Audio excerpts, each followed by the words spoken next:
Hi there, Jamie here from the Center for Aligned Living. Thank you so much for tuning into this video. I hope that wherever you are, whenever you're watching this, I hope that I can be of service in some way to you. That is my mission, that is my purpose. And today, I wanted to talk to you just very briefly about a couple of things. Well, fear, mainly, and kind of how you can respond to fear that might be a little bit different than how you have in the past. I received some information last week that frustrated me. It made me angry at first because I was not in control of the situation. The information that I was getting was not what I wanted to hear, and so I was angry, and then I went into frustrated. It's hassle. It's not something I want to deal with, but I have to. I have no choice. So I just allowed myself to feel those things, and it passed. And it only took about a day and a half.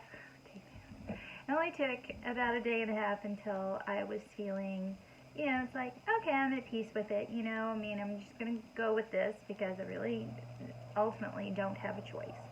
So let's just handle it. Let's make the best of it. I think my Instagram post was, when life hands you some lemons, you just put on your lemon dress and you handle it. And we don't know. We don't know what's coming around the corner, or what events are going to happen, or circumstances are going to come up, or anything. So it's best just to figure out a healthy way to respond and to handle things.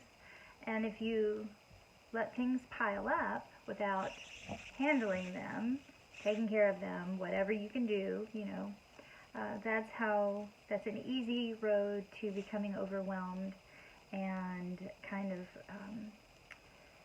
for me, when I feel that way, being overwhelmed is really uncomfortable.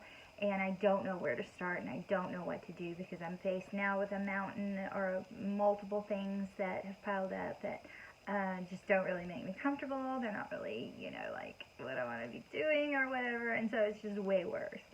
So got this news and felt it, processed it, and decided, what, okay, let's just handle it. Look at the positive things. You've experienced this before, yay.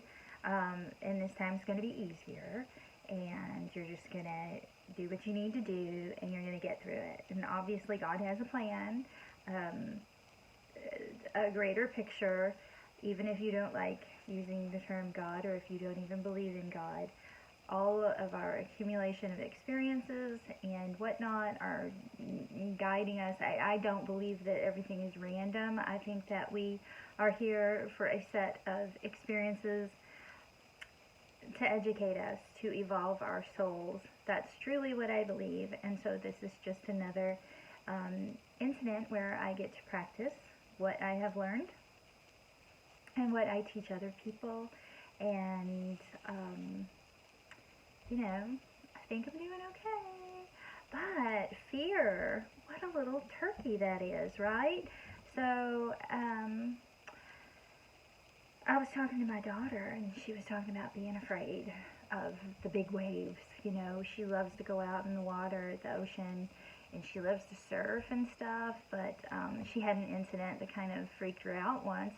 It was last summer. We had some really large waves here in Southern California, and I don't think ordinarily she would have gone out on this day on her own, but she was with a group in a training program, and she went out, and she, got in a little bit of a pickle, and she was fine, but it shook her up, right? And so we were talking about fear, and I heard this, and I wish I could give credit, but I don't remember where. I heard it recently that, there's healthy levels of just about everything. And fear, it can be a reminder, it can be a feeling that comes up to keep us safe, right?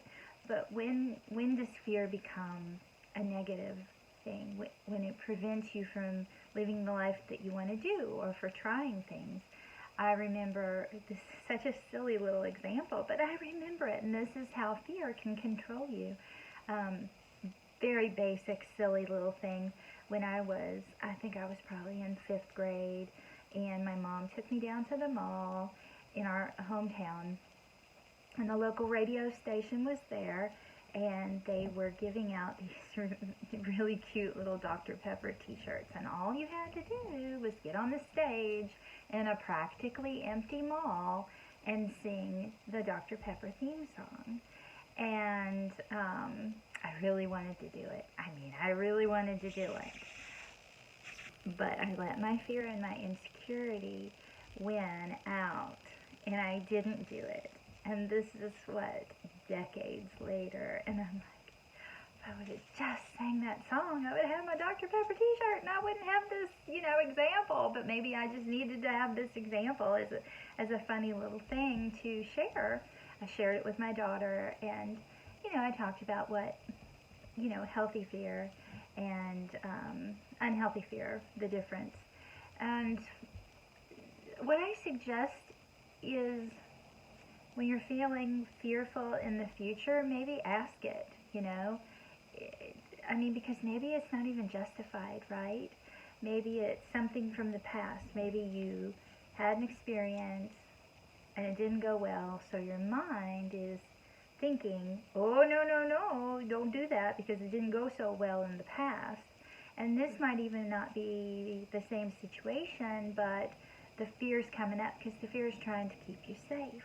So you need to look at it, and you need to say, well, is this justified or not? Is this a reasonable fear, or is it maybe something in my subconscious mind that is a limiting belief of some type that I need to look at within myself, so that when situations like this come up, I don't feel so much fear, or it doesn't prevent me from having a life, or doing things, or singing a song and getting a free t-shirt, or going out when the waves are even, a little bit bigger than what you're comfortable with. So I recommend that you ask your fear, questions. Dig down a little bit deeper and see if it's reasonable or not. And then put yourself in the situation of, what would it feel like if I followed my fear and I did not do X, Y, Z, and sit with that for a minute, and then think of going through with whatever it is that your fear is telling you shouldn't do, and see how that feels. And let it sit with that for a moment, and then make your decision based on that. And I don't do this very often, but I'm going to recommend a book that I read recently, probably within the past year or so, and I'm going to show you here. Sorry about the Jets are going over. Yay! Go Navy, I think.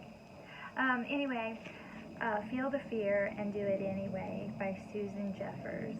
I highly recommend this book if you